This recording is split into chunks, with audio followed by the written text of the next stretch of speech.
Before we begin today's webinar, I would like to take a moment to pay tribute to the most recent Palestinian martyrs killed by the Israeli occupation forces between May 10th and May 23rd of this year. 242 in Gaza, 27 in the West Bank and in occupied East Jerusalem, and 2 Palestinians inside the 1948 historic Palestine. Yesterday also marked the 1-year anniversary of the killing of George Floyd, whose life was literally choked out of him by Derek Chauvin, a police officer in broad daylight. Since the killing of George Floyd, more than 15 African Americans have been killed by the police since then. Those killings across Palestine and the US are only but a sample of a much larger number of victims of state violence. Greetings to everyone joining us today from Ramallah, Palestine, and welcome to our 4th session of our webinar series of 2021, where we feature alumni and experts from various fields. My name is Dana Erekat, and I am the Director of Communications at the MIT Arab Alumni Association, a volunteer-run organization run by Arab alumni from across the globe that was established to connect MIT with the Arab world and create a space for collaboration. A special thank you today to Noura Erekat for helping us in organizing this webinar, as without her, this would not have been possible. Over the past month, the world watched as Palestinians rose in unison across geographies, from Jerusalem to Gaza to the West Bank to 1948 historic Palestine, and all the way across world cities. Palestinians and their allies raised their voices, demanding an end to the Israeli occupation and justice and freedom for Palestinians from the river to the sea. And I must point out here that the phrase "from the river to the sea" is not an anti-Semitic call for the throwing out of Jews, but rather a call for the freedom and equality of Palestinians who already are living from the river to the sea. While what we have witnessed in terms of shape or scale of these uprisings we had not seen since the 1936 Great Palestinians' Revolt against the British, the struggle for liberation for Palestinians has been ongoing since 1948. The Sheikh Jarrah evictions that played a major role in the new wave of protests are not recent nor new, and are not confined only to the area of Sheikh Jarrah. The attacks on religious sites such as Al-Aqsa Mosque are recurrent practices by the Israeli occupation. And Gaza has been under complete siege and blockade since 2007. These are all just symptoms of the broader Israeli settler colonial project. What is new, however, is the global solidarity Palestinians have garnered during this period and the international wide coverage of the events.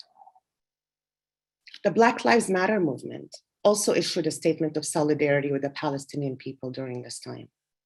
And BLM activist Shaun King said on one of his podcasts, and I quote, "The Palestinians experience a brutality from police and the military very much akin to what African Americans experience in the United States," end quote. I personally recall working in a dark room in San Francisco back in 2002, developing prints that I had taken in Gaza back then. And for those of you too young to recall the non-digital age, I am referring to developing prints of 35mm films, where you stand in a dark room over a tray with chemicals as your image begins to show. And so as I stood above my tray while the image from Gaza began to appear, a Black man standing next to me working on his prints glanced over and exclaimed, "What ghetto is that from?" When I answered that that was Gaza, Palestine, he had no idea what was happening there. This was a time before social media. And all he said in answer to me was, "This looks just like the ghetto I grew up in." So this man was able to make the connection based on a single image and the physical space that it represents. Decades of anti-Palestinian and anti-Black violence are at the core of the US and Israel's foundations. From the founding fathers of these countries, to policies, to regulations, to urban design, to police trainings, all the way to the ways in which violence and drugs are pushed into our communities. The parallels between the two are numerous. While we will not be able to cover the multi-layered similarities of all of them during this 1-hour webinar, we will have a conversation about solidarity that is more pertinent today than ever. exploring the historical context of the systematic racism inherent in the Israeli occupation in Palestine and anti-Blackness in the US, and the similarities of both countries' colonial histories, and what joint solidarities can be built are all key for liberation movements to succeed. This webinar will last for about an hour. I will begin by introducing our speakers, followed with some questions to begin the conversation, and then followed by a Q&A from the audience. To participate in the Q&A session, please type your questions in the Q&A tab at the bottom of your screen, as there will be no voice participation during this webinar. So without further ado, I am honored to be joined here today by two of the biggest voices in the fight for justice around the world. Joining us from Jerusalem is Mohammed El-Kurd, an internationally touring and award-winning writer from Jerusalem, Occupied Palestine. His work has been featured in numerous international outlets. Rivka, his debut collection of poetry, will be published by Marc Books in October 2021. Mohammed is not just a writer. Mohammed has also been a major force in shedding spotlight on the displacement and ethnic cleansing of Palestinians in his neighborhood of Sheikh Jarrah and in Jerusalem as a whole, doing this all while fighting to keep his own home. And joining us from the United States is no other than Dr. Marc Lamont Hill, one of the leading intellectual voices in the country. He is currently the host of BET News and the Coffee and Books podcast. An award-winning journalist, Dr. Hill has received numerous prestigious awards from the National Association of Black Journalists, GLAAD, and the International Academy of Digital Arts and Science. Dr. Hill is the Steve Charles Professor of Media Studies and Solutions at Temple University. Prior to that, he held positions at Columbia University and Morehouse College. Since his days as a youth in Philadelphia, Dr. Hill has been a social justice activist and organizer. He had worked on campaigns to end the death penalty, abolish prisons, and release numerous political prisoners. He also worked in solidarity with human rights movements around the world. And he is the founder and director of the People's Education Center in Philadelphia, as well as the owner of Uncle Bobby's Coffee and Books. Ebony Magazine has named him one of America's 100 most influential Black leaders. He is the author or co-author of 6 books. Dr. Hill holds a PhD with distinction from University of Pennsylvania. His research agenda focuses on the intersections between culture, politics, and education in the United States and the Middle East. I'm truly honored, I think we are truly honored at MIT AAA to have both of you here today. And I also want to thank the audience who have actually contributed to making this webinar happen. It is one of the biggest webinars we've ever had. And the amount of sharing of advertisement of this webinar has been absolutely overwhelming. So I thank you all. And I would like to start with Mohammed here. Mohammed, for those listening in, who may not be too familiar with what is Sheikh Jarrah, what is happening there, or in Silwan, or in other parts across East Jerusalem. So maybe we can start with a brief history of context of the place and your own personal experience and how it is linked to Israel's wider systematic policies of ethnic cleansing. Thank you. Thank you so much for having me. It's an honor to be here, particularly with Dr. Hill and with everybody. Thank you. For those who don't know, I'll try to be very brief in summarizing the Sheikh Jarrah situation. When I speak to the media, I always say that the Sheikh Jarrah situation is a microcosm of Israeli settler colonialism. And what that means is that there's an explicit example, an explicit illustration of land theft, whereby Israeli US registered settler organizations, colonial organizations such as Nikhalat Shim'on, Atarit Kohanim, Ilad, work together in collusion with the Israeli state, with the Israeli occupation authorities to dispossess Palestinian families from their homes. Our story in Sheikh Jarrah started in 1956 when Sheikh Jarrah, the section of Sheikh Jarrah that we know, was built as a housing project by the UNRWA, the UN, and the Jordanian government. 28 Palestinian refugee families who had been dispossessed in 48 were given homes in Sheikh Jarrah. And then 2 decades later, in the 70s, settler organizations began claiming our lands as their own. And ever since then, since the early 70s, we've been in a so-called legal battle with these settler organizations. Now, it's really important to contextualize this in saying that under international law, Israel has no legal jurisdiction over the eastern part of occupied Jerusalem. So the fact that we're even in an occupation court fighting for our homes is a violation of international law. I will say this. I will also say that the Israeli courts we're in are colonial inherently. They are courts that were built by and for Israeli settlers. They benefit Israeli settler. They benefit Israeli settler interest in the region. And statistically, they don't favor Palestinians. For example, 94% of the building permit applications submitted by Palestinians to the Israeli municipality get rejected. I will also say that two of the Supreme Court justices, the Israeli Supreme Court justices, live in occupied East Jerusalem, which is also illegal under international law. Now, since the 70s, we have lost 4 homes, Ghawi, Hannoun, another Kurd family, and half of my own home. And when we're talking about Palestinian families in East Jerusalem, we are talking about families that are multi-generational, that we have more than one family in one home, more than one household in one home. So when you throw out this family, it's more than just one family, it's multi-families. Today, there are 550 Palestinians at risk of ethnic cleansing, of homelessness at the hands of these organizations. 7 of them face the imminent threat of dispossession, including my own family, and 6 of my neighbors' families and my loved ones and my friends. Since October, we have been fighting this ethnic cleansing in a large-scale worldwide campaign to save our neighborhood and to save Jerusalem in general from the Israeli colonial project. As some people may know, the neighboring neighborhood of Silwan, where 800 Palestinians are also facing the same threat, has started their own campaign. We have neighborhoods in Aisawiyah, next door also, where Palestinian community growth, natural community growth is stunted by land theft to make room for what they call national parks, which we all know are just, borders, colonial borders in the way of natural community growth. And the examples of land theft and collusion between settlers and the state are countless in Sheikh Jarrah and in Jerusalem. I'm happy to speak about this in a lot more detail later, but I just wanted to give kind of a brief window into what's happening. Thank you.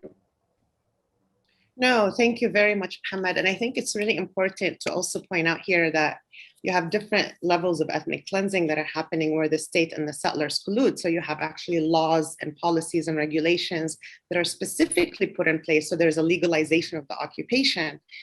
And you also have protection of the settlers by the Israeli force, with the Israeli occupation forces. And just building quickly on what Mohammed said in terms of not favoring Palestinians, we know that, there's statistics and data that 87% of the land in East Jerusalem is actually zoned to forbid Palestinian construction, and only 13% allows for Palestinians. This is while the Palestinians actually in East Jerusalem make up the majority of the population there. So there's a systematic, and I do want to get into the details and the analysis in a little bit after we have a chat very briefly with Marc. Marc, I mean, building on your history and what you've worked on, and we know that you were fired from CNN from speaking in solidarity with Palestinians at the UN. And before we delve into the analysis and the links, I'm curious to hear your personal story and for you to tell us, how did you come to embrace Palestine and the Palestinian struggle? And how does that relate to your own work in the US? Yeah, thank you. First of all, it's an honor to be here with you and of course with Mohammed. I am, and I wish I could see him in Jerusalem, but with the pandemic and everything going on, it's unfortunate that we're all so far apart. I wish we could all be in the same room somewhere doing this. There's a connection there that I have always found to be helpful when making sense of the world. I started doing organizing work and activism work as a teenager. The first thing that I did, I was looking to my left because I was trying to find the book, but my house is clean, and so I don't know where anything is. But the first book that I picked up that really changed my life was the autobiography of Malcolm X. I was a teenager, and I read the autobiography of Malcolm X. And the autobiography of Malcolm X is important for so many reasons. It's a powerful, transformative tale. It's a story about redemption. It's a story about love. It's a story about literacy. It's a story about lots of things. But one of the things that Malcolm X exposed me to was the importance of thinking internationally. In 1959, Malcolm X traveled to Latin America. He traveled to Africa. He traveled to the Middle East, the so-called Middle East. And then again in 1964, he returned and he went to Palestine. He set foot in Gaza at a moment, obviously, where the geographic and spatial arrangement was different. But he was very much interested in the plight of Palestinians. Remember, this is 1964, so this is 3 years prior to the 1967 war. He was trying to figure out how Black people and the oppression that Black people were facing was connected to the types of oppression that was being experienced in Latin America, to what was being experienced on the continent of Africa, and to what he also saw in the Middle East, as he called it. And so as Malcolm thought internationally, I wanted to think internationally because he was my hero. In September of 1964, Malcolm X wrote an essay for the Egyptian Gazette. He had just left Egypt. He had been there again in 59. He'd gone again. He'd met Gamal Abdel Nasser, and he was interested in this idea of what it meant to have unified fronts, whether it was sort of Arab nationalism, whether it was Black nationalism, whether it was Pan-Africanism. He was thinking about what it meant for us to come together. He had studied the Bandung Conference of 1955. He understood what it meant for there to be an Afro-Asian or Afro-Asiatic connection. The Nation of Islam had taught him that as well. And so he wrote an essay called On Zionist Logic in the Egyptian Gazette in 1964. That essay inspired so many people to think internationally, but to have a critique. So many Black folk, so many major Black leaders in the first half of the 20th century were sympathetic to the plight of oppressed people around the globe, but when they saw Zionist immigration to historic Palestine, they understood that Jewish people were hated and despised, and that there was a need for them to have liberation. But jumping out of the burning buildings of Europe and onto the backs of Palestinians was morally unacceptable for those leaders. And as we learned more and studied more, we came to understand that. And so the people who I was reading, whether it was Malcolm, whether it was Dr. King, whether it was SNCC, whether it was Black Panthers, they were all the people who were inspiring me as an organizer and activist, were saying, yes, we need to fight for Black liberation, but that liberation is bound up in the liberation of all people, right? And Palestine, in many ways, became a kind of, not a litmus test, but at the very least, a almost ideal case study of what it meant to fight colonialism, what it meant to fight for liberation, what it meant to fight imperialism. And so as they went, I went. And then lastly, as I went to, as I went into the 21st century, I was reading and studying, but I was also on the ground in Ferguson. And there was a kind of renewal of energy and a renewal of connections in 2014, where we're mourning and fighting, resisting the state after the death of Michael Brown on August 9th, 2014. And when we were fighting in Ferguson, we were already 5 weeks into the 51-day war in Gaza, Operation Protective Edge. And so we were looking at mutual solidarities. We were looking at the strategies and tactics of how to support one another. We were getting tweets from the West Bank. We were singing and chanting Free Palestine in Ferguson. And ultimately in 2015, the Ferguson to Palestine delegation from the Dream Defenders, which I believe is the first time I met Mohammed, happened, we were able to really begin to really engage and build in real life, in real time and in real space. And so my research, which is in Jerusalem, it's actually in the Old City, took me there. My political solidarity took me there, and my commitment to deep reading took me there. And so all of those things made me even more invested in this conversation than before. So I'm curious, what made the Dream Defenders take that trip? We've had a long history of Black solidarity with Palestinians, like you said, going back to pre-1967. What was the moment? What was the sort of the push for it to happen? You're on mute, Marc. Sorry. There were a couple of things. Ahmed Abu Znaid, Mithal Hassan, they had been trying to organize this trip before the summer of 2014. But once things were so intense during Ferguson summer and during Gaza summer, we were committed in a different way to solidarities, because as Black Lives Matter and as BLM movement is taking place, as the Ferguson activists are organizing, we're drawing from different traditions and different vocabularies. The people we're reading, whether it's Assata, whether it's Malcolm, whether it's George Jackson, they're talking about Palestine, right? When George Jackson is carried out of his cell, right? One of the 100 books in his cell was that of a Palestinian poet. And so at every turn, Palestine was ringing in our heads, but the conversation was more nuanced than it was before. And so we're talking about state violence. We're talking about state repression. And so how can we talk about state violence and not talk about what's happening in Palestine? We're talking about organizing. How can we talk about that if we don't talk about thinking about organized, long-standing resistance? I mean, you're talking about Sumud. And so there's a way that we saw Palestine as an example, and Palestinians saw us as an example and a model. And even though our conditions and our circumstances weren't exactly the same, our suffering resonated. And so at that moment, it felt like an opportune time not to do something different. That's the important part, right? But to renew those energies. When you look inside of historic Palestine, whether it's people like, what's his name? Reuven from the Black Panthers in Israel. I can't think of his last name, but there were a group of Palestinian Jews who saw themselves and saw the Black Panthers in them, and they formed the Black Panther Party there.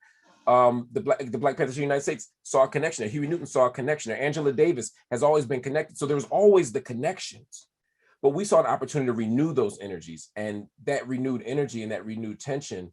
I couldn't imagine a better moment to go to Palestine than then, and to learn and to study and to share. Thank you. No, absolutely. And I mean, the state violence has become, the connections of state violence have become much and much more similar and more apparent with videos, with social media. I mean, we've seen the killing of George Floyd on camera. We've seen the killing of a number of Black Americans on camera. We've seen the killing of Ahmed Erekat, the shooting, as it's been proven he accidentally rammed his car into a checkpoint and was shot 7 times. And you look at all these images, and this is at the top level, the similarities are so apparent. And I think there's a number of layers even below that, in terms of policies and in terms of segregation history, in terms of the funding for cities, like I mentioned with Mohammed, and how much Palestinian residents get. And a study was done in the US recently with EdBuild, where it was founded that non-white communities received $23 billion less in funding than white communities. So this is state violence as well, but there is a question that's related to this that has been posted that I want to bring up, and which is talking about how the movements, and we'll start with Mohammed, with Sheikh Jarrah, and then you, Marc, can add to it, how these movements of liberation and struggle and uprisings have actually been vilified So it's not just that there's a state violence that exists that causes these uprisings, but actually the riots and the uprisings against the state violence have further been vilified, where the protesters are actually accused of inciting violence. And we just saw this recently in 1948, Israel, 2 days ago, has begun like a swamp of arrests by looking at videos of Palestinians who participated in the protest under the pretense of damaging property, and looking for the videos and going out and arresting them. And so I would like, Mohammed, for you to shed light on how these incidents have been vilified by the state in Jerusalem, and then also Marc to also talk about that. I think, Kenny, for as long as I've lived, I've noticed a discrepancy in between violence that is in a uniform that uses official language, and then violence of people who are unorganized or not recognized officially. So, for example, in Sheikh Jarrah, the state could throw skunk water into our homes, could throw stun grenades into my window while I'm teaching a class, could go inside my neighbor's house and literally break his leg, and then come back the next day and break his leg, and then shoot a rubber coated bullet at 15-year-old Jenna Kiswani in her back and break her spine. In El-Kurd, a settler can collude with the state and kill a Palestinian and then be protected by the state. On Lions Gate, a settler can run through a group of Palestinians and then be protected by the state. In the Gaza Strip, the Israeli state could carpet bomb roads leading to hospitals, electricity, blah, blah, blah. Like the examples of state violence are endless, yet when a person wants to throw a rock or a rocket, then that becomes unacceptable. And it's not foreign to the history of colonialism, where like the colonized are seen as these primitive people who are not allowed to use violence, and the colonizers are allowed to use organized violence against them. But it also says a lot about our own responses as a traumatized people and our allies. I think over the years, since the 60s, since the hijacking of planes, and now we have been in the business of humanizing the Palestinian cause too much. We have done too much to illustrate ourselves as perfect victims. This is something I have seen in the years that I've studied in the United States. When there's a victim of police brutality, there's so much done to illustrate that victim in a harmless light, in an angelic light. And there's the venomous questions of what was he doing, what was he holding, did he resist, and blah, blah, blah, and all of these things. And these things exist also within the Palestinian liberation struggle, and it has kind of muzzled us. Now, my personal view is, I don't care if a person was just standing and putting their hands in their hoodie and got shot by the police, or if a person was waving with a knife at the police. No one should be killed by the state, period. Yet we have allowed the bullying, the muzzling to kind of shift our position on this and pick and choose which martyrs, which victims of police brutality, which victims of state violence do we assert and uphold and mourn and make icons, and which we kind of talk about in quiet whispers and we neglect. I think in our movement, in the Sheikh Jarrah movement, when we started it, I was in New York, and 4 or 5 months before that, I was in Atlanta when the George Floyd murder happened, and I was inspired by how much the ceiling was raised on the rhetoric of Black liberation. There were mainstream calls for abolishing the police. People were setting police cars on fire. People were writing essays in defense of riots. It was not uncommon or unorthodox to defend yourself and defend people's right to resist state violence. And I think that moment in Black American history really was one of the elements that readied the world for the conversation about Palestinian liberation. I think it's unprecedented, not the mainstream support for the Palestinian cause, but the fact that the conversation has gone from a conversation about human rights and protecting Palestinians against human rights violations to a conversation about Palestinians' right to liberation, Palestinians' right to resist their oppressors. And I think these articulations that have been inspired by the Black resistance movement and by other movements across the globe have helped people understand this so-called conflict as a very simplistic one rather than a controversial one. We have finally, I think, after years and years and years of watered down, sanitized language, finally started addressing the disease instead of the symptom, and saying that as long as there's a regime that oppresses us, that dehumanizes us, that shoots to kill, that exploits the law to ethnically cleanse and ethnically displace people, then we are going to have a cycle of dehumanization. And when we address that, there's not going to be any more victims. That's the first thing. And then very briefly, I'll say that the second thing is people are more likely to stand in solidarity with you and work with you when you are in a position of power. When you're not asking people for pity or sympathy, you're asking people to support you in your plight for justice, because you would be supporting your own self against your own fascists when you're standing with the Palestinian people's plight for justice. And I think the idea that we were able to articulate this in a way that says, yes, our homes are being taken, yes, our people are getting bombed, but we stand firmly in our persistence and our belief that we have a right to resist, we have a right to protect our communities, has motivated people to work with us and work for us. And I think that's the essence of the movement we're seeing today. And I'm very proud, of the worldwide support, and I hope it continues. To anybody listening, I hope you're planning your next protest.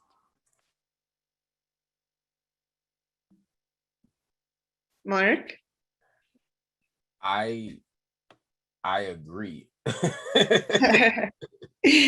Well, let me phrase it differently for you then.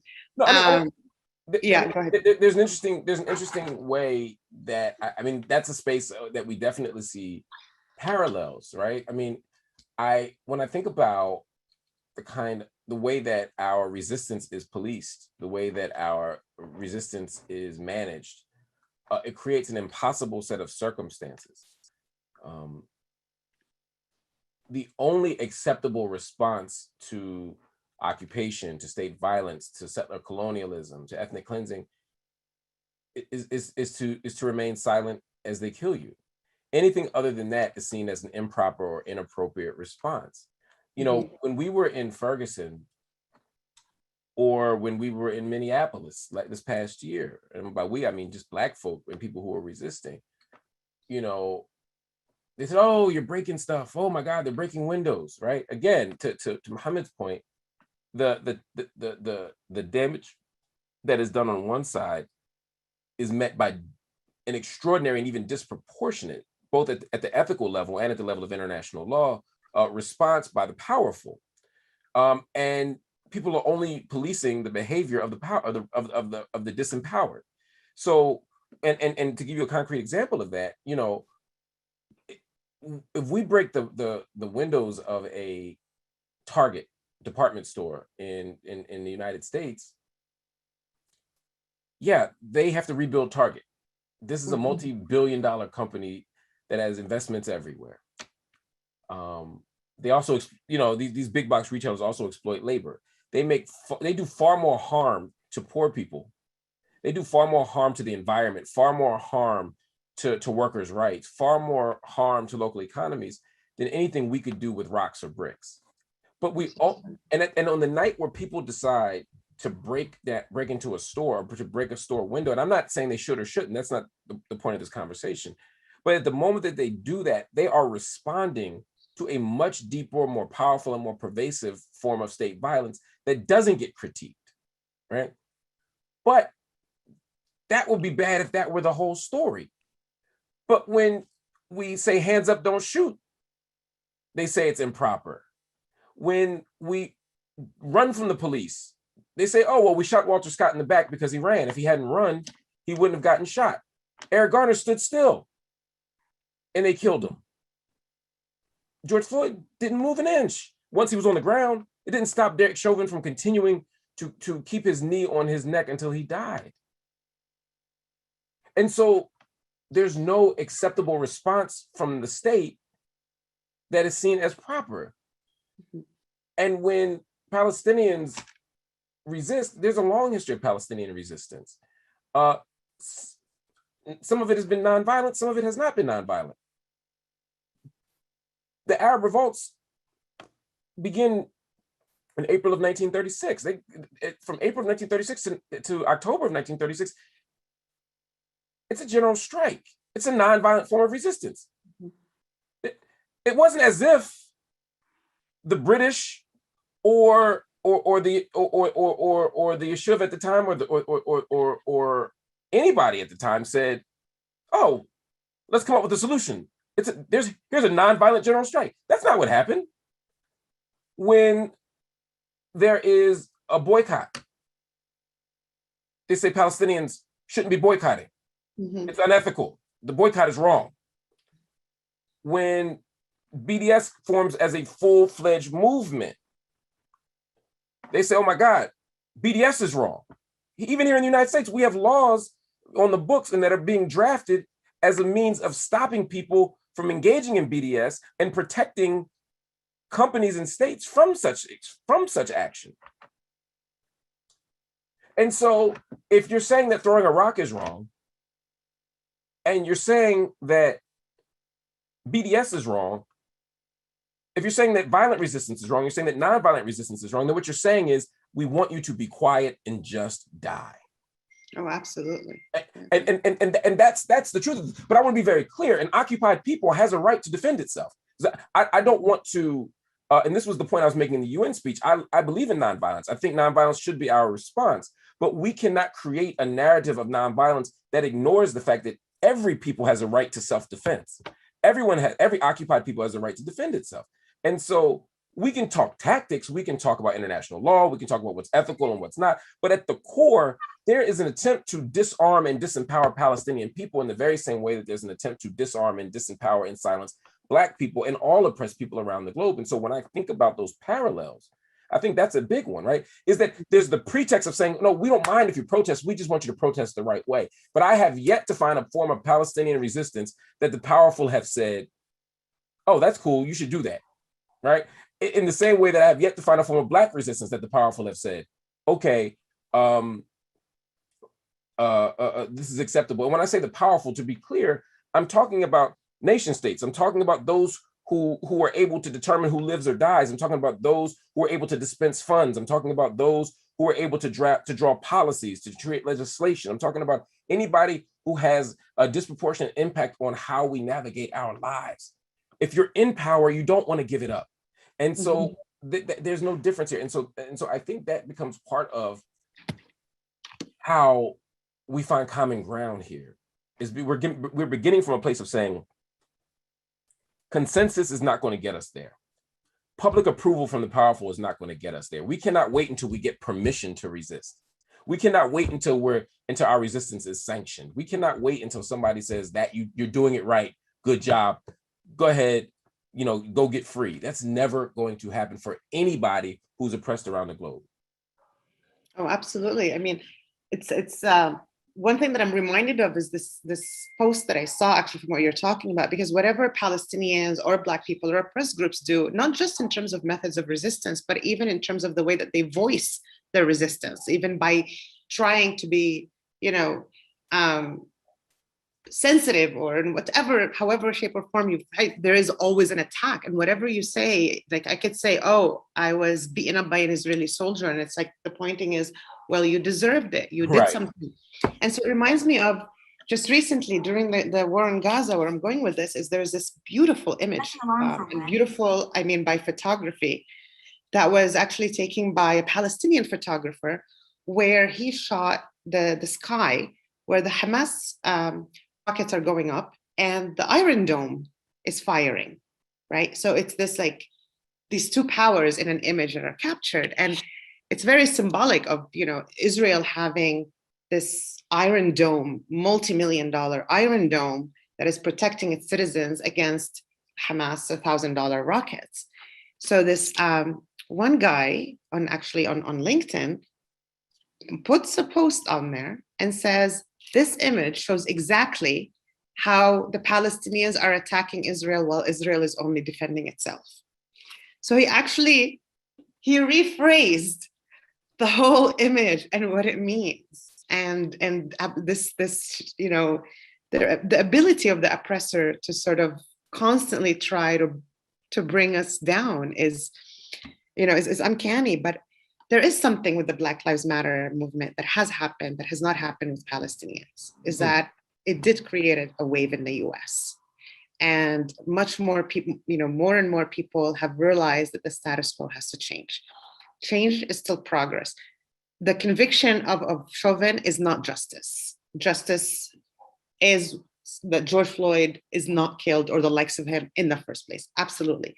However, there's definitely a shift that has happened in the US, at least in conversations, and at least in moving towards it. That as a Palestinian living in Palestine, and I can't say that I see the same thing in terms of world solidarity.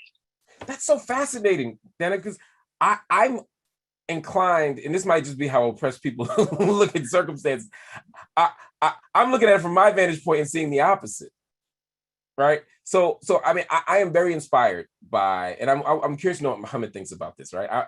I'm very inspired by the movements of the last, say, 7 years here in the States. Black Lives Matters is something people are saying. It's something that everybody from politicians to companies are affirming. All true. We have police body cameras now, etc. But if we're talking about radical demands, like the type of demands that get us free, we're talking about not reform. We're talking about revolutionary change. We're talking about abolition, right? Not even just defunding, but abolition. We're saying, what does it mean to have a world without police and prisons? And I feel like moderate Democrats have been able to co-opt the radical discourse and make it such that we think we're doing something radical when we're actually just chipping away at the edges.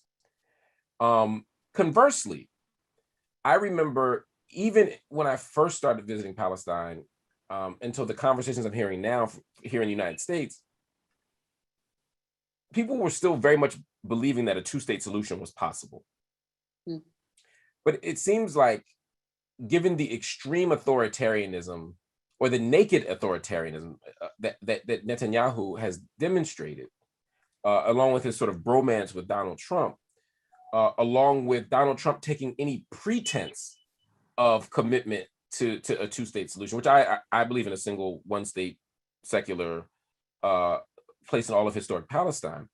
But for those who believed in that, it's harder to believe in that now, partly because of how bad things have gotten, right? When Trump moves the embassy to Jerusalem, the US embassy, violating international law, when he cuts funds in UNRWA, when he attempts to make a kind of final status decision about Jerusalem and the question of right of return, at the same time that he sort of recognizes the Golan, that area in the Golan as Israel's, despite, again, contravening international law, he's made it so that almost no one thinks a two-state solution is viable, along with settlement expansion continuing the entire time here, right? Mm-hmm. Even what we see along the basin now in Jerusalem, right? I mean, it's part of what makes the Sheikh Jarrah thing so complicated, right? Is that it's very simple in the sense that this is ethnic cleansing and illegal transfer of people out of an occupied area.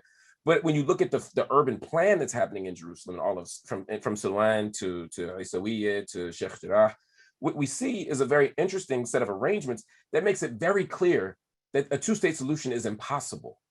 And so, and for the first time in the United States, I'm hearing people say, wait a minute, what's happening in Gaza is awful, right? They're not just saying Israel has a right to exist, Israel has a right to defend itself, who cares about those Palestinians? We're watching disproportionate force being used. We're watching people inside of Aqsa during Eid be attacked by police. And people are saying, we have to do something different in Palestine than anything we've ever talked about before. And so from my vantage point, I'm actually super optimistic about the possibilities of a whole different mode of thinking about Palestine post-Oslo, for the first time since Oslo, maybe. Whereas in the United States, I'm still hopeful. I believe that we're going to win. But I'm watching our work be co-opted by liberals in a way that I find very, very frustrating. Wow. That's I mean, I see the two vantage points and I can see how your work would be co-opted. I don't think, I mean, I want to bring Mohammed into this conversation. He has lived also both in the US and, you know, in Palestine. And I want to ask him, Mohammed, like, what, you know, what do you see as the Palestinian struggle and as the Black struggle, and where are we at as Palestinians in terms of our movement? I think it's been what's been very inspiring about this movement is that it's been a true, at least until now, until the past week, it's been a true reflection of what the Palestinian street wants and what the Palestinian youth wants. It hasn't been co-opted by NGOs yet. It hasn't been co-opted by retired politicians yet. It hasn't been co-opted by those people who will go on TV and talk about us and just say we just want equal rights and we just want to live and blah, blah, blah. It's been a clear message that we want liberation. And in that message, I've also been able, along many others, we've been able to expose the red herring of the Israeli propaganda machine. Since its inception, there's always been this talk about Israel's right to defend itself. Even like in the language, you know, there's Operation Protective Edge. This last one was something Shield. Their army is called Israeli Defense Forces. And it's very similar to the American Empire, right? Like it's very similar. But when you look at the history of both of these entities, their wars have never been fought on their so-called soil. They have never been defending themselves to begin with. There is no power dynamic in which Israel is defending itself. And we are finally able, as Palestinian youth, to call a spade, to say, no, I'm not even going to affirm this. I'm going to call this out as a red herring, as a distraction of what's happening on the ground. And I'm going to expose you as an aggressor, which is something that the generation before us have been silenced in trying to do or have not done so before. So I think if we're able to keep this momentum in terms of the language, if people are able to be loyal to the Palestinian street and what the Palestinian street wants, and are able to see through colonial language, see through official language, institutionalized violence, then sure, I think there is a lot of hope for the Palestinians. And I don't think that entails any unfortunate consequences. I think it's a beautiful, beautiful thing. But again, it takes a strong person, it takes a strong, brave person to realize and recognize that a difficult conversation with your family members, or a difficult conversation on national television, or a difficult conversation with your bosses is never going to be as difficult as the reality of colonial violence that Palestinians are subjugated to. When you're able to like call out the red herrings and call propaganda for what it is and call distractions for what they are, and you know, like there's been talks in the past few days about social media pogroms against Zionists. Mm-hmm. And when Palestinians are able to say like, no, that's bull, you know, that's not true. What's a pogrom is the settler lynch mobs that are like walking around Palestinian cities, historically Palestinian cities, killing, shooting Palestinians, brutalizing anybody that looks Arab, chanting death to Arabs. We are seeing, I think that's one indication that I think there's hope for us. And I also think, you know, in Sheikh Jarrah, the world has been able to see through my camera, through my sister's camera, through the cameras of the youth, as well as the cameras of people. You know, there's, for example, here's an example. There's a guy named Dioni. He's a city councilman. He also just vandalized a mural that was painted on our door that said, "Welcome to the resilient Sheikh Jarrah neighborhood." And then he had the municipality, the occupation municipality, erase it under the pretense that it was anti-Semitic. A mural that says, "Welcome to Sheikh Jarrah." This man is also, responsible for rejecting the statistic of 94% of the Palestinian building permits that are submitted. This man also lives in a stolen Palestinian property in Sheikh Jarrah. When all of these, you know, acts of collusion and of collaboration are being are being exposed, the world realizes that when we say a settler state, an ethno-state, we truly mean this.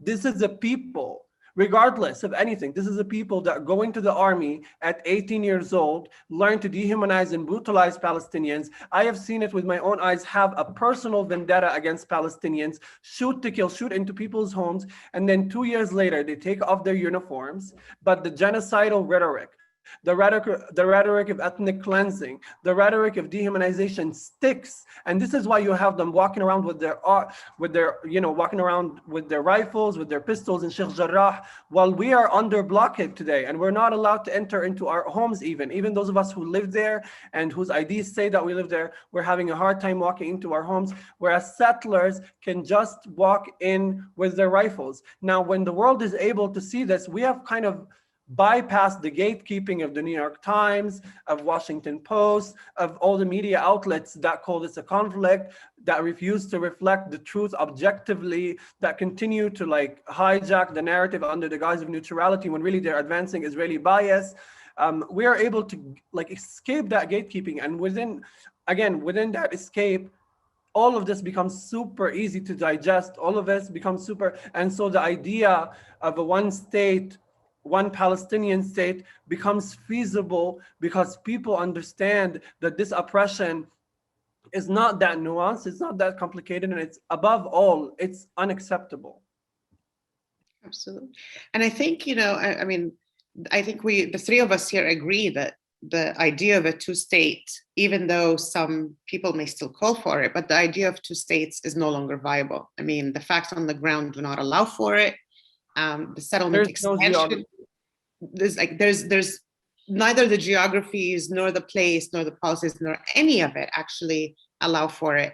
And it would, to have, for people listening who may not be familiar with the one state or two state, the two state is basically having the West Bank and Gaza that is completely detached, and the West Bank is actually, the majority of it is settlements, Israeli settlements. So we've become enmeshed. There are a number of questions coming in about, which all around the same theme, is what can people in the diaspora do? What both, Palestinians and allies, what can be done to keep this momentum, to keep this moving forward? And what would be the next steps? And maybe, being also sort of illuminated by the Black Lives Matter, even though Marc thinks that we think that we still have way more work to do. I think we both have a lot of work to do. But what can be done really for actual actions for people in the diaspora? I want to defer to Mohammed on that, particularly thinking about, because the question for me is always, this is where I think allyship comes in, is because solidarity does not mean sameness. Mm-hmm. Our circumstances are different, our conditions are different, our needs are different. As we think about solidarity with Palestinians at this moment, the thing that I've tried to do, particularly over the last month, although I've used my platform to bring Palestinians on, and to use my voice when I can, but to kind of get out of the way and make sure that Palestinian voices are centered in the conversation, but also to ask, what do you need? So I guess my question now is the same. What do you need? How can we be allies to you? What is needed and what isn't? I think this is, thank you. I think this is, a great moment for people everywhere, allies and otherwise, to reevaluate the language and the actions they use to be in solidarity with Palestinians. I think it would be an absolute betrayal to our hard work here on the ground to lower the ceiling. I know that we have some prominent politicians talking about bringing down, toning down the rhetoric, when the colonial violence that we're facing is not toning itself down. So I think I would ask people to actually bring up the rhetoric. I don't know if that's the actual phrase, but I think it's important to reevaluate the language you're using and align yourself with the voice of the Palestinian street and what the Palestinian street wants, and to be able to speak about this from a place of understanding Palestinian, like the Palestinian self-articulation and Palestinian rights of self-determination and the Palestinian right to protection and resistance and all of those things. This means effectively that if I am calling on you to pressure your governments to sanction Israel, then you should pressure your governments to sanction Israel. And it shouldn't happen when people are getting bombed, and it shouldn't happen after I lose my home. It should happen because the existence of a settler colonialism is bad. Nobody should be getting colonized. I shouldn't be living as though I am in the wretched of the earth until I die. Like, that's not how I imagine that, like, I'm gonna grow old. I don't need to continuously live in those draconian, Kafkaesque realities that I've read about in school, that I've thought to be long gone and extinct, and then boom, I'm at Qalandia, and all of this colonial violence institutional is, you know, materialized in the cement blocks and in the soldiers looking at you with vengeance. I think it's really important to bring up the ceiling, like to raise up the ceiling on this, and to listen. Like, it's not the discourse of human rights doesn't work by itself. The discourse of apartheid doesn't work by itself. None of these things work by themselves unless you're calling for Palestinian liberation, unless you're calling this settler colonialism. I think materially also people need to be protesting in general. And I think, you know, when the George Floyd murder happened, we were organizing with like my friends in Atlanta, and I remember we did a protest in front of Kemp's mansion, the governor of Atlanta, whatever. And I remember people like brought the Palestinian flags, and I told them, like, no, we're not doing this today. And I think for the Palestinians that are listening, it's really important. If we're expecting people to show up for us, if we're expecting people to be in solidarity with us, that we be in solidarity with these people materially also, to uplift their voices and not co-opt their own movements. I saw some like Palestinian Lives Matter stuff going around a few days ago. And I think it's really important to, you know, keep the intimate differences alive, and to respect those intimate differences, and to be there for one another as communities, not only to uphold a long-standing tradition of Black Palestinian solidarity, but to also understand that when you're helping other people fight against the fascism and the subjugation that they are faced with, you're effectively helping your own liberation. When Palestinians stand with indigenous communities that are almost erased by the American settler colonialism, when people stand with people in the global South who are almost erased by American empire violence, then you are working for your own Palestinian liberation, because all of these things are interconnected. And I would add, it's not enough to boycott settlement products. I would advise everybody to boycott all Israeli products, because what they're doing is foul and it shouldn't be tolerated. And it's not, you know, there's no disparity in geography and there's no disparity in the economy. It's all the same economy. And I think it's important to make that distinction, that people in Lid, in Palestine 48, people in Gaza, people in Ramallah, in the so-called West Bank, people in Jerusalem, in Sheikh Jarrah, in Silwan, are all facing different forms of the same colonial violence. Sorry, that was a rambling ass question. No, that was a great answer. Oh, that was awesome. That's what we wanted. That was awesome.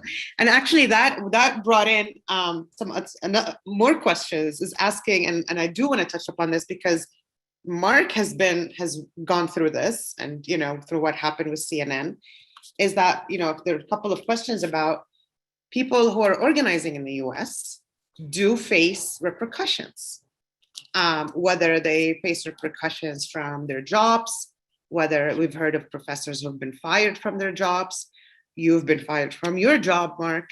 So what do you say? I mean, one of the questions is like, how can we continue to organize even though there's this fear of censorship and this fear of, you know, the price we have to pay? And I know that, you know, we as Palestinians who live in Palestine, the price we pay is the occupation and the fighting, but we do have to, you know, be mindful of these people, the allies and people in the diaspora. So what would you say to them, Marc?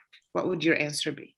It's a great question. The first thing is I don't have any quote, any advice, there's nothing I can say to allay all of your fear. I can't promise you that everything is going to be all right.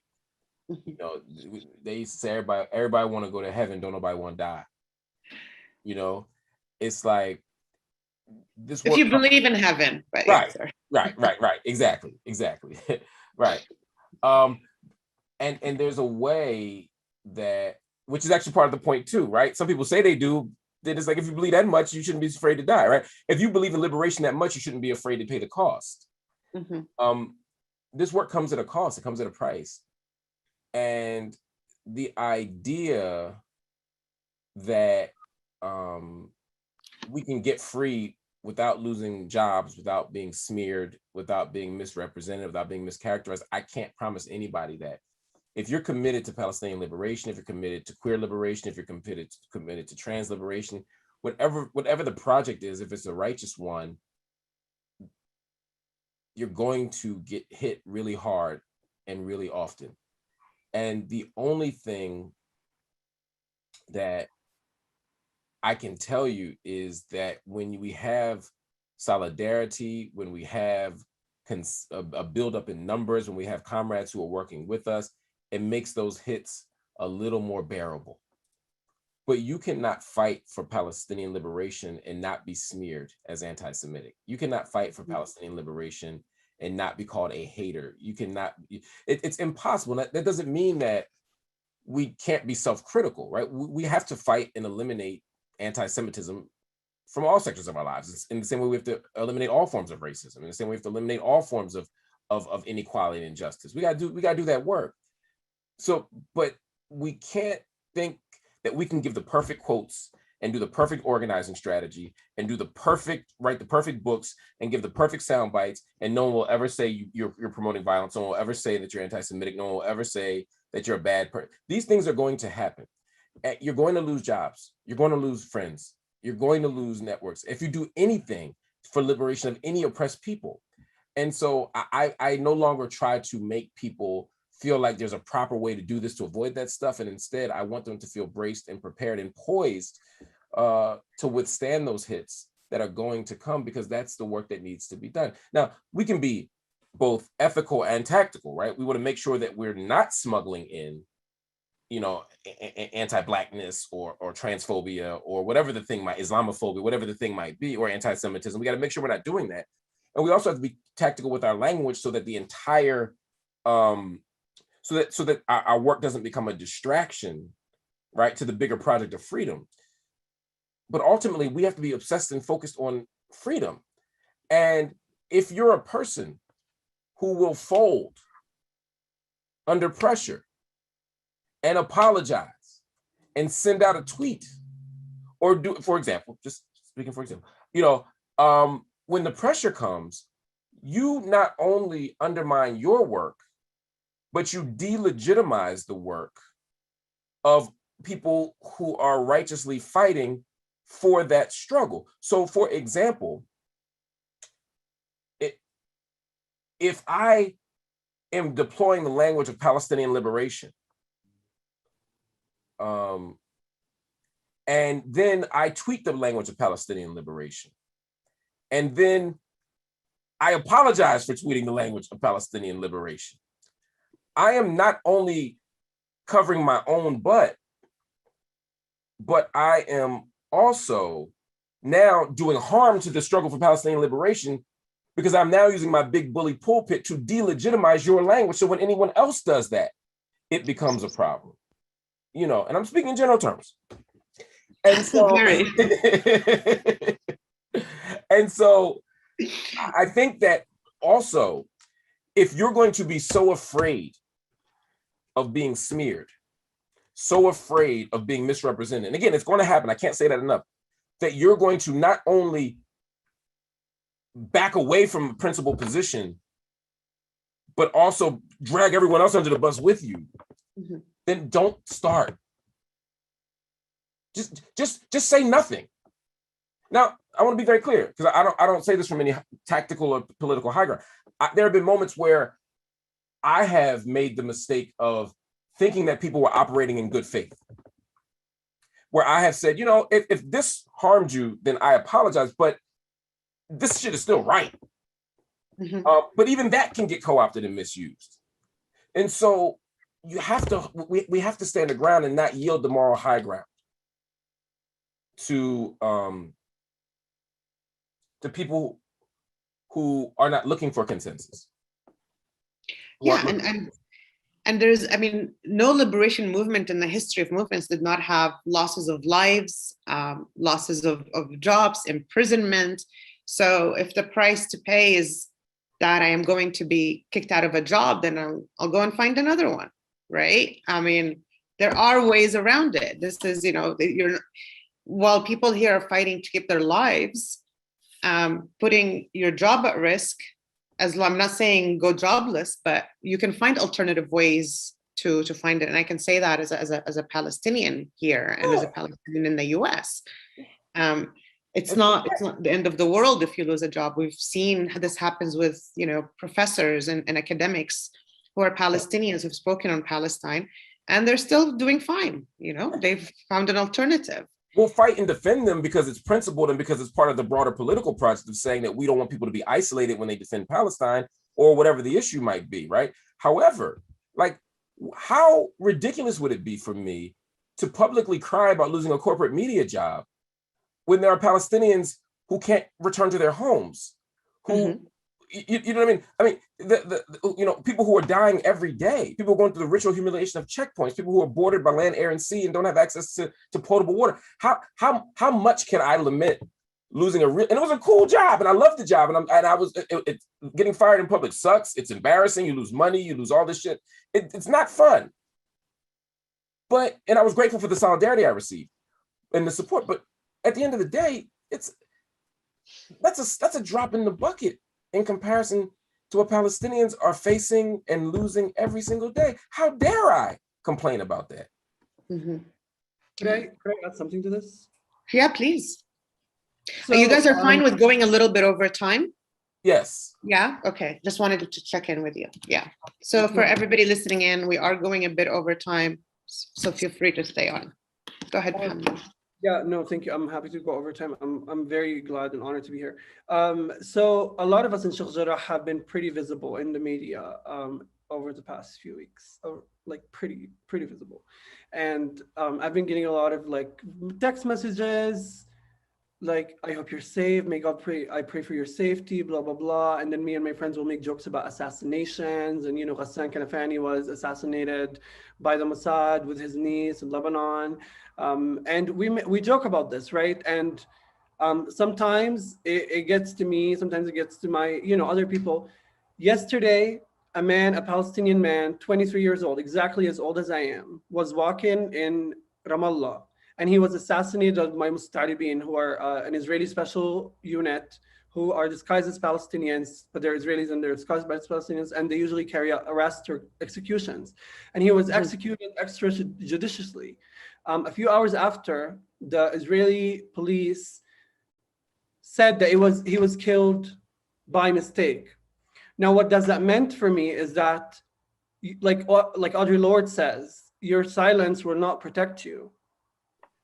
Doesn't matter if you're on CNN talking about American empire being a terrorist nation, or if you're in your home huddled up and waiting for the storm to pass, you're always at risk of dying by colonial violence.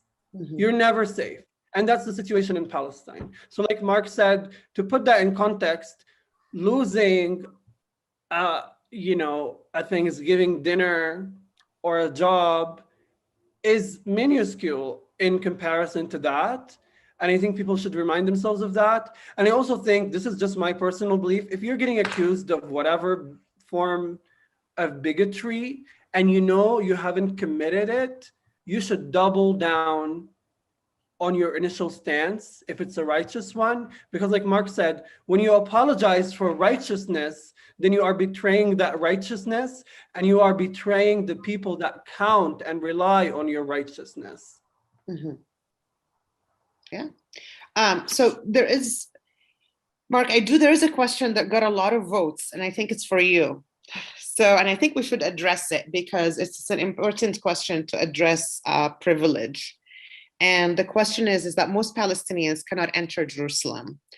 So the question says, can we address the privilege of coming, being a non-Palestinian and visiting, the homelands of people who cannot enter themselves. So I would like you to address that. Yeah, it's an interesting question. I have, in the times that I've traveled to Palestine, I've traveled to Palestine many times. Other than my initial entry point, I've been intentional about avoiding normalization. So I've always traveled through the Jisr. I've always come through Amman. I've never wanted to enjoy the privilege of going through Ben Gurion, but also not wanting to normalize. Mm-hmm. When I travel to Jerusalem, I only travel into I only stay in East Jerusalem, usually Sheikh, Jarrah, sometimes with friends in the old city. I only buy from Palestinian businesses. And I'm largely there to learn, to study, and to work. I have, in my conversation with Palestinian people about how they would desire American comrades to travel, that's what I've been told is the proper way and what people would prefer to happen. Mm-hmm. But the idea of not entering Palestine at all, or at least Jerusalem at all, because so many people have been pushed out of Jerusalem and into other areas, is an interesting one. Honestly, I've never been confronted with that question, with that possibility that it might be bad allyship or improper to go to Jerusalem. I think that it's not for me to decide, and so I'd be open to feedback, more feedback from Palestinians about what's proper, and I would be happy and willing to do whatever. I think, but it becomes a bit of a challenge, right? Do you not go to Lid? Do you not go to, I could think of villages in 48 where I might be attempting to do some organizing work, but people were cast out, right? Do I just go to the camps? Do I just go to the West Bank? There are people in the West Bank who are being pushed out. If the argument is you only should go where you shouldn't go where Palestinians are being treated unjustly. Palestinians are treated unjustly everywhere. So then the question becomes, what does allyship look like for Palestinians? What are the strategic places I can go? I'd be willing to defer. I will defer to Palestinians on what that looks like. But to answer the question directly, honestly, the Jerusalem question has never been posed to me. And when I speak to people in Jerusalem, in East Jerusalem, my sense is that that's not what's being asked of me. Yeah. But no, I wanted to put it there because it did get a lot of votes and people, wanted to hear about it. But I do want to point out that even within Palestinians, there are privileges. So I am a Palestinian with the West Bank ID. So I cannot enter Jerusalem. Currently, I'm in Ramallah. I have not been able to set foot in Jerusalem because doing so would require a permit from the Israelis. So Mohammed, for example, is more privileged, so to speak, privilege being in quotes, that he is able to go between Ramallah and Jerusalem as he pleases while I'm not. Right. However, somebody from Gaza is not even able to enter the West Bank. They're not even able to leave Gaza. So does that mean that I don't go around Ramallah and the West Bank because I am more privileged than somebody from Gaza? Absolutely. I don't know. Absolutely not. And also, as a Palestinian with a Palestinian ID, West Bank, I'm able to cross the borders back and forth so far with no problems, no trouble, because I'm a Palestinian. While a Palestinian American or a Palestinian British get stopped for 5-6 hours and are at a much higher risk of being denied entry. So I think as long as one acknowledges their place of privilege, I don't think being an ally or in solidarity needs to stop just because one is more privileged than the other, as long as there's an acknowledgement of that privilege. This is what I think. I don't know, Mohammed, if you want to add something to that. Yeah, to quote a very to quote a very famous Zionist saying, I think you should visit Palestine. I think there's amazing communities, amazing people that are working really hard. Israel has made its mission to structure any visit to occupied historic Palestine to be in favor of Israel using propaganda, using colonial geographies that will kind of force you as a tourist to never even encounter the reality of the occupation. Yep. But if you're curious about Palestine and you're a tourist, you can be smart about it and support Palestinian economies. I wanna give a shout out to one of my favorite organizations in Palestine. I actually have their book just by chance because I was using their glossary. There's an organization in Jerusalem called Grassroots Al-Quds. And their entire work is, working to map and organize and mobilize Palestinian communities and Palestinian economies and help tourists who want to be ethical tourists here within colonial Palestine to uplift Palestinian voices and uplift Palestinian economies and give them an experience that really highlights the realities and the fragmentations and the actual material manifestations of ethnic cleansing and settler colonialism here. They have a book called Wujud that you can buy that kind of gives you an example of where to go, where to sleep, where to eat, where to buy, but it also gives you all of the political context about Isawiya, about Sheikh Jarrah, about Silwan, about anywhere and everywhere in Jerusalem and occupied Jerusalem. So I do think actually we need people to come here and uplift our economy. You just have to be ethical about it and you have to be smart about it. If you're coming here as an ally, then you should just be intentional with your tourism. I don't think it's a betrayal to the Palestinian people that you're coming here and uplifting their economy and seeing things for what they are. I think the Dream Defenders delegation to Palestine didn't only change the Dream Defenders' lives, it changed my own life as a young Palestinian being visited by Black Americans in my home that was taken over by Israeli settlers. And I think there's so much merit in that delegation solidarities as well as ethical tourism within colonial borders. So I think to answer the question, I know Marc was being super nice, but I think you should visit Palestine. I think we should, anybody who can and is able to visit should visit Palestine. Anyone who can. Definitely. Definitely. There is a question that a couple of questions that have come in about the younger generations. And what are the tools for educating the younger generation and how do we include this history in schools and curriculum? And I'm talking here both on Black history and Palestinian history. How do we push for this to be more spread out amongst the younger generation that is coming up? Any ideas? I'm not sure what you mean. Could you rephrase that? Sorry, that was Siri on my Apple speaker, who apparently is Zionist and does not know what you mean. There is a that was the most bizarre thing. That was bizarre, yeah. I think the first thing I always tell students as a professor is don't let school get in the way of your education. So there's a way that we have to be mindful that schools are institutions and their systems and their bureaucracies, and we have to navigate. We have to navigate these systems successfully for lots of reasons, right? And so that might mean that while we want to invest in school and make school better, and make school more responsive to our histories, we also have to remember that oppressed people have always had to translate and transmit their own histories, right? Mm-hmm. So that means that the out of school spaces have to be important. Bookstores have to be important. When I'm in Jerusalem, I'm looking at educational bookshop as my education as much as I am, Quds University, right? Or what have you. Here in the United States, I'm looking at community centers and churches and masajid and everything else, in addition to what's happening in the school building, to narrate our history, to tell the truths that we need to tell. At the same time, we need to change how we educate each other and teach each other about our struggles.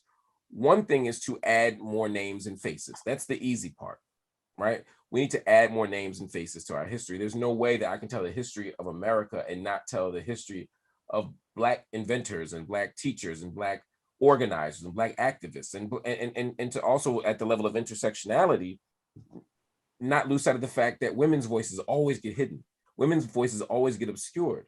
And so we have to be mindful of how we tell our stories. But it's not just enough to append or omit or add names and faces. It's also, what stories do we want to tell? How do we want to frame America? Do we want to frame up even the language of discovery, right? When we talk about how the modern world was sort of developed, the language of discovery is imperialist language, right? Mm-hmm. Because none of this stuff is discovered, right? But the language of discovery and the discourse of discovery becomes a way to sanitize plunder and erasure and all these other forms of colonial violence. And so we have to not just say, oh, well, Black people were there too, or, oh, wait, Palestinians were already, in Jaffa or what have you.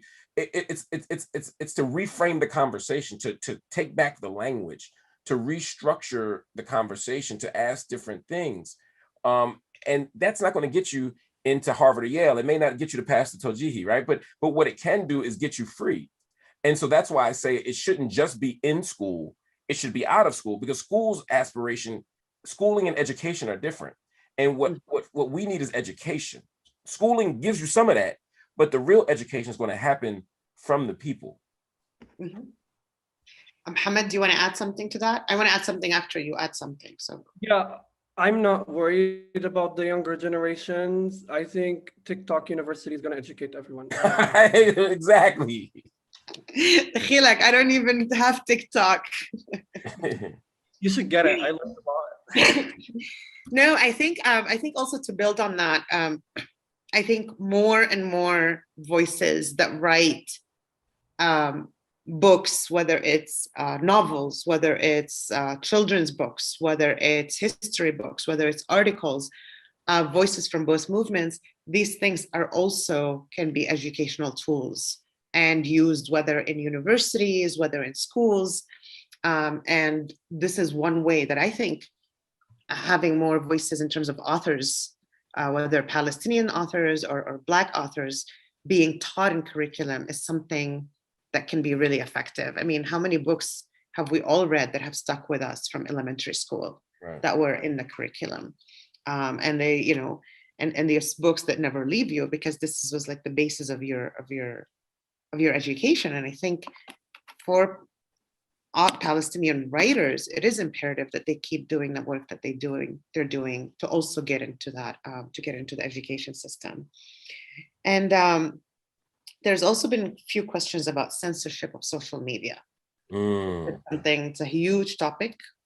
By the way, I just want to let you guys know that, and people listening, that actually this webinar, when we try to promote it on Facebook and on Instagram, because usually as MIT AAA, we pay to promote our webinars, it was declined, it was rejected. And we received the reasoning that it addresses social issues and political issues, which is not in line with Facebook and Instagram. I mean, I have the response. I've actually reached out to Hamle, which do the work, if they're in 48, and they weren't able to get it. However, we did manage to get 2,000 registrations, and the post was shared numerous times, and we got more coverage than we would have ever gotten had we paid for the promotion, but it was censored. And there's, you know, further censorship. So how do we deal with that? That's a great question. And I wrote a book last fall with Mitchell, or this winter. I'm sorry, time is crazy. I guess it was 3 months ago. God, it feels like a million years ago. The book came out in February. Called Except for Palestine. And I couldn't get, I tried to do a promotion on IG, Facebook, to it. It got rejected every time. Every single time. I have not, it's like, I don't know. Maybe it's the font. I'm going to assume it's the font. Maybe they don't like my book cover color or something. I don't know. But they, it's been very challenging to watch so many people who have a principled position have their voices silenced, have their posts taken down. And part of it is that we have to organize it and use our voices and power to teach these social media companies that their position is not a tenable one. This isn't a mistake. I'm not suggesting we have to teach them the issue so that they know that this isn't okay. No, they understand the issue, but we have to push back. We have to resist. I mean, if you how? That's a great question. I mean, let's take, for example, the rejection of your posting or people's posts being brought down. I think which has that's been happening a lot. I think that one's an easier one to fight, as well as but I was actually going to start with the idea that any language critiquing Zionism can be taken down from Facebook. That was something that was proposed a few months ago. Mm-hmm. This is where, you know, politics make strange bedfellows, but sometimes these so-called free speech advocates, these First Amendment advocates who love to be able to say whatever they want, this is a moment where we have to draw attention to it through our media, through alternative outlets, to draw attention to Facebook's problem. Now, Facebook has the power to say, you know, we don't care what you think.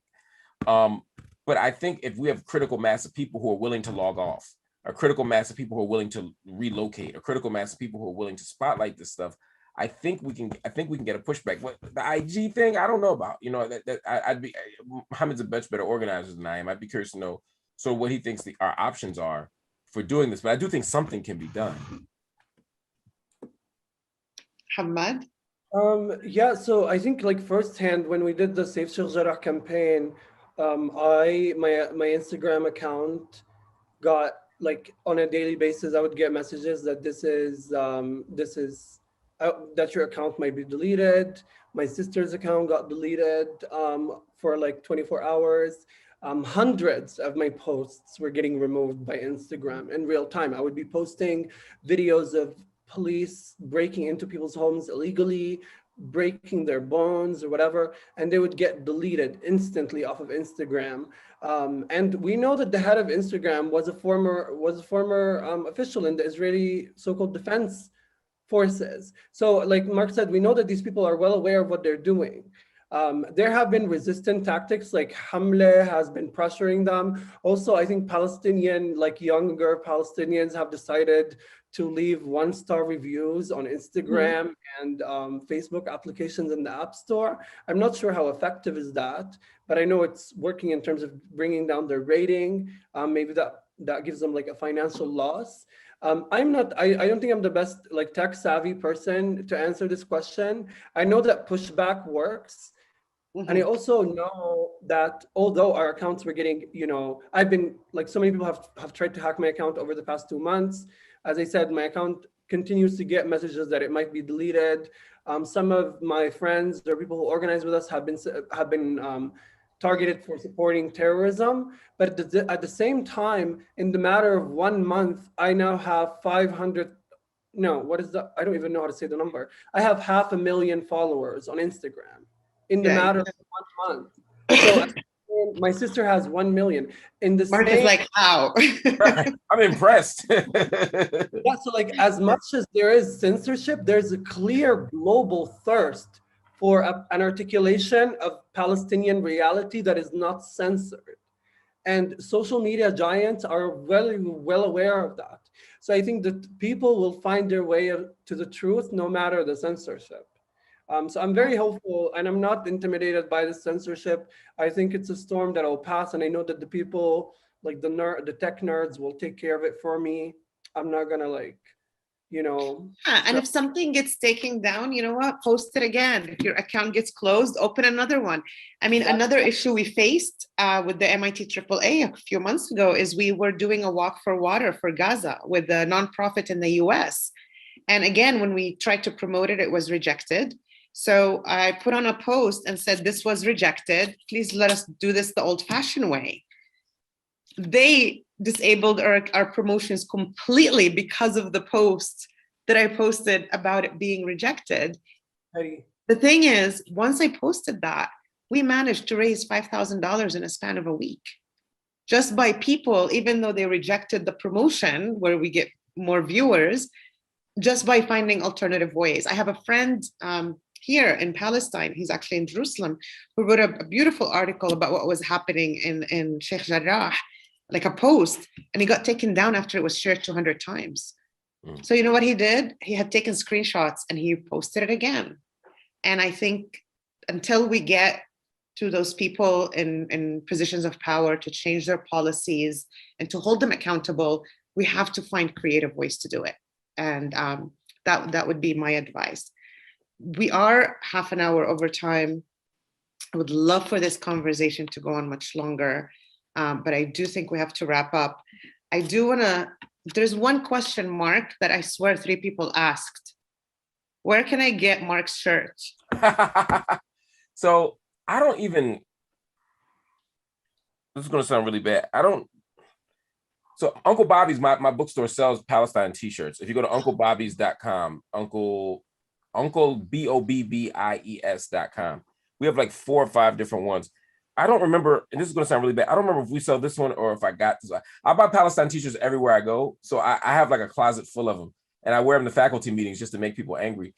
And so I don't remember where I got this one from. It might be on unclebobbies.com, but I'm not 100% sure. If it's not, then I don't know where I may have gotten it from Existence is Resistance. It may have been Nancy Mansour, maybe. That might be it as well.